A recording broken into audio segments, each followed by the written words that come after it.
What happens when the American dream turns into a nightmare of greed, violence, and paranoia? Can raw ambition alone make a man powerful, or does that same ambition inevitably destroy him? And why has a film once dismissed as tasteless excess become a cultural Bible for hustlers, dreamers, and rebels across generations? Released in 1983, Scarface is not merely a gangster film. It is a violent opera about power, how it is gained, how it corrupts, and how it ultimately consumes the person who chases it. Beneath the explosions of gunfire, mountains of cocaine, and unforgettable one-liners lies something darker, a portrait of ambition without restraint. In many ways, the film captures the contradictions of the 1980s itself, a decade defined by wealth, excess, immigration debates, and the intoxicating promise that anyone could seize the world if they were ruthless enough to take it. Background and context. Brian De Palma's Scarface premiered in December 1983 and immediately divided critics and audiences. Written by Oliver Stone, the film was conceived as a modern reinterpretation of Scarface, the classic gangster film directed by Howard Hawks. But rather than revisiting the Prohibition-era Chicago of the original, the remake transported the story to a very different environment. Miami during the cocaine explosion of the early 1980s. The historical backdrop was crucial.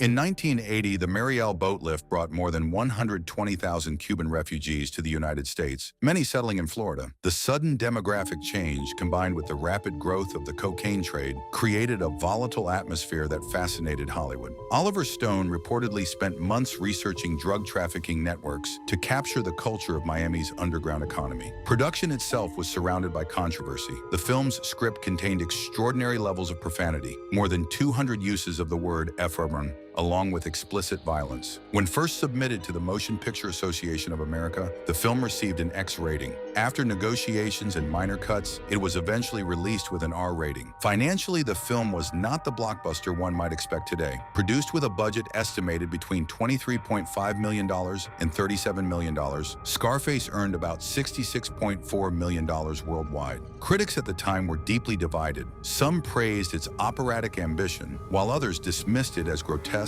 and excessive. Yet over the following decades, the film would undergo a dramatic cultural reevaluation. The core narrative, the perverted American dream. At its heart, Scarface is structured like a classical tragedy. Tony Montana begins with nothing. Arriving in Miami as a refugee, he quickly rejects the idea of working ordinary jobs. Instead, he chooses the fastest route to power, crime. His first step into the drug world comes through a brutal task involving a chainsaw execution, a moment that establishes both his ruthlessness and the brutal reality of the cocaine trade. From that point forward, Tony rises rapidly. He works for drug lord Frank Lopez, eliminates rivals, and eventually builds his own empire. Mansions, luxury cars, and endless supplies of cocaine follow. The famous billboard reading, "The world is yours," becomes a symbolic promise of the life Tony believes he deserves. Yet the rise contains the seeds of destruction. Tony's ambition gradually mutates into paranoia. His closest relationships deteriorate. His friendship with Manny becomes strained, his marriage collapses, and his addiction spirals out of control.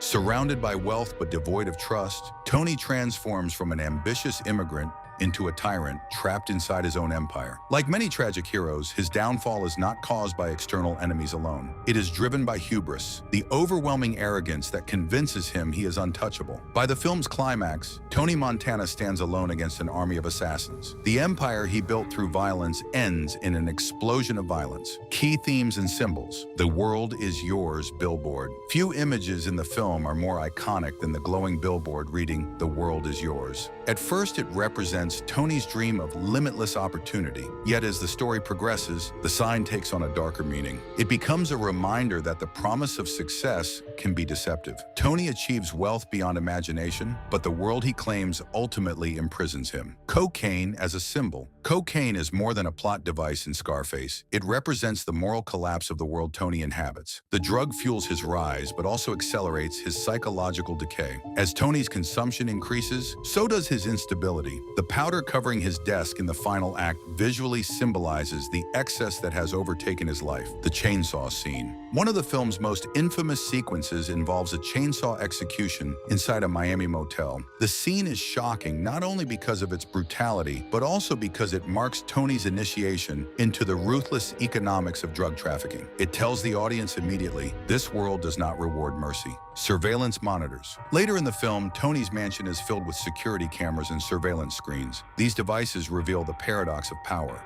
The more powerful Tony becomes, the more he fears losing everything. His palace transforms into a golden cage. Style and direction. Director Brian De Palma approached Scarface with an almost operatic sense of scale. Every element, from set design to cinematography, reflects excess. Miami's neon lights and pastel architecture create a visual palette that mirrors the flamboyant culture of the era. The interiors of Tony's mansion are deliberately exaggerated, filled with marble statues, golden accents, and enormous staircases. The environment constantly reminds viewers that Tony's wealth is built on spectacle rather than stability. The film's soundtrack, composed by Giorgio Moroder, further reinforces the atmosphere. His synthesizer-driven score pulses with tension and energy, capturing the technological optimism and anxious intensity of the 1980s. Then there is the violence. De Palma stages violent scenes not as quick bursts of action, but as elaborate set pieces. The final shootout inside Tony's mansion unfolds like a Shakespearean tragedy, complete with dramatic lighting, slow reveals, and escalating chaos. Performance. Al Pacino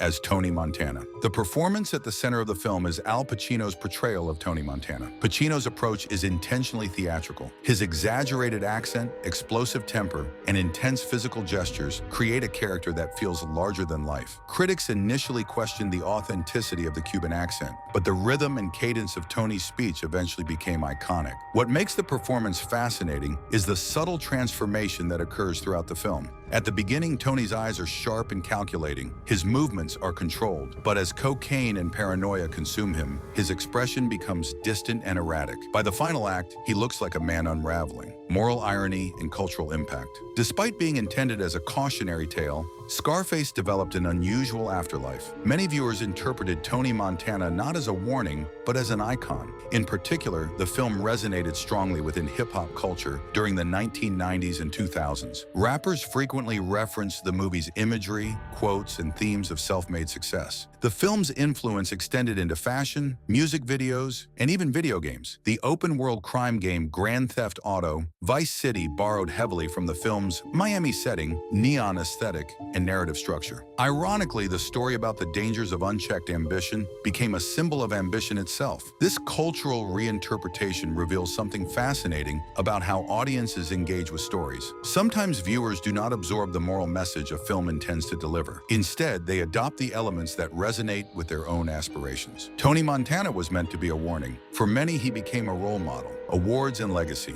At the time of its release, Scarface did receive some recognition within the film industry. The movie earned Golden Globe Awards nominations for Best Actor, Al Pacino, Best Supporting Actor, Stephen Bauer, and Best Original Score for Giorgio Moroder. However, the film also attracted negative attention. Brian De Palma was nominated for Worst Director at the Golden Raspberry Awards, highlighting how polarized reactions were during the 1980s. Over time, however, the film's reputation transformed dramatically. Modern critics often place Scarface alongside major gangster classics, and its imagery remains instantly recognizable, even among viewers who have never seen the entire film. Immigrant experience. Another layer of the film lies in its portrayal of immigrant ambition. Tony Montana arrives in the United States believing that success belongs to those willing to seize it. His philosophy, "The world is yours," echoes the optimism that has historically driven immigration to America. But Scarface presents a distorted version of that dream. Tony's rise suggests that opportunity exists, yet the path he chooses corrupts the very idea of success. Instead of integrating into society, he builds an empire outside the law. The film raises an uncomfortable question. When opportunity meets desperation, what kind of dream emerges? Gender and relationships. Tony's relationship with Elvira Hancock, played by Michelle Pfeiffer, represents another dimension of the film's critique of excess.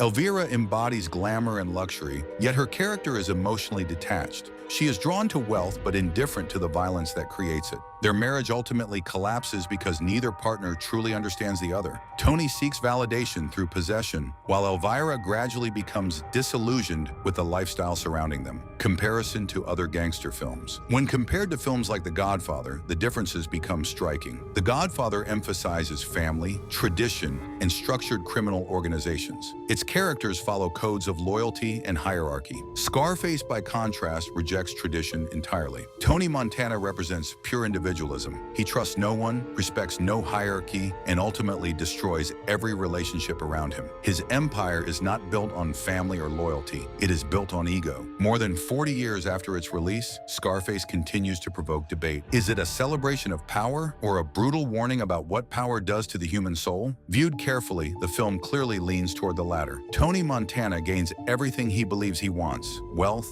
influence, recognition, but loses every meaningful connection along the way. By the end, his empire collapses under the same ambition that created it. The world may indeed be yours, but Scarface asks a haunting question: what are you willing to sacrifice to claim it? What do you think the film is really trying to say about ambition and success? Share your thoughts in the comments below. And if you enjoyed this deep dive into cinematic storytelling, be sure to like, share, and subscribe for more analyses of influential films.